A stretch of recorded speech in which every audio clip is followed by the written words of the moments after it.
Our next story, Giraffes Can't Dance. I'm finding a couple of stories that really fit in with our theme of safari animals, aren't I? Giraffes can't dance. I love this story. This is a story of Gerald the giraffe.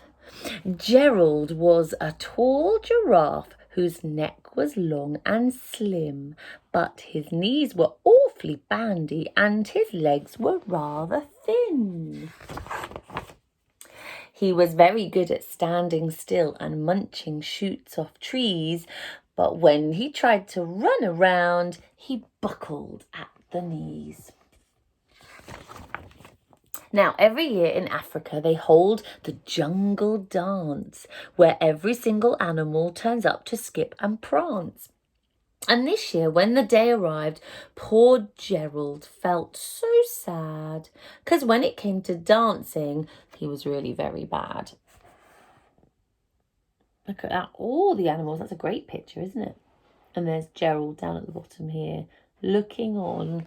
I think he's wishing he could dance a lot better. Well, the warthogs started waltzing and the rhinos rock and rolled. The lions danced a tango, which was elegant and bold. The chimps all did a cha-cha-cha with a very Latin feel, and 8 baboons then teamed up for a splendid Scottish reel. These are all funny names for dances. Gerald swallowed bravely as he walked towards the floor, but the lions saw him coming and they soon began to roar. "Hey, look at clumsy Gerald!" The animals all laughed. "Giraffes can't dance, you silly fool! Oh, Gerald, don't be daft." Oh, that's a bit mean, isn't it? What do you think he's going to do? Do you think he's going to dance anyway? Gerald simply froze up. He was rooted to the spot. "They're right," he thought. "I'm useless. Oh, I feel like such a clot." So he crept off from the dance floor and he started walking home. He'd never felt so sad before, so sad and so alone. Oh dear.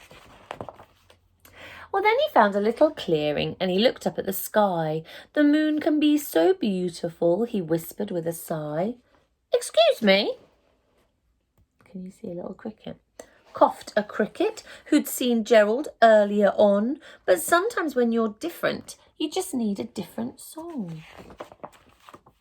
Listen to the swaying grass and listen to the trees. To me, the sweetest music is those branches in the breeze. So imagine that lovely moon is playing just for you.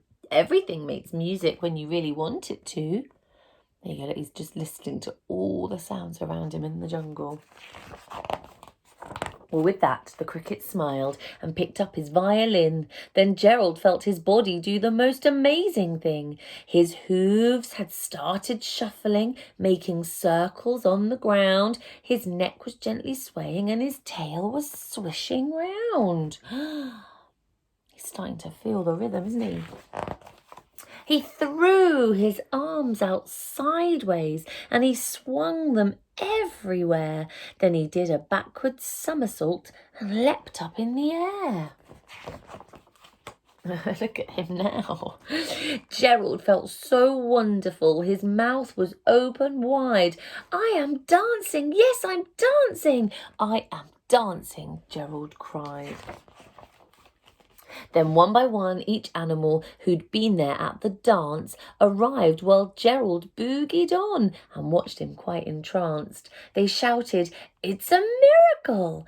We must be in a dream, for Gerald's the best dancer that we've ever seen." "How is it you can dance like that? Please, Gerald, tell us how." But Gerald simply twizzled round and finished with a bow. Wow, everyone's stunned, aren't they? It says here at the end, "Then he raised his head and looked up at the moon and stars above. We all can dance," he said, "when we find music that we love."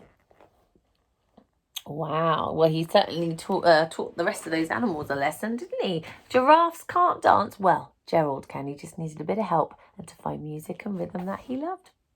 Why not have a go? Go and have a dance. See you later.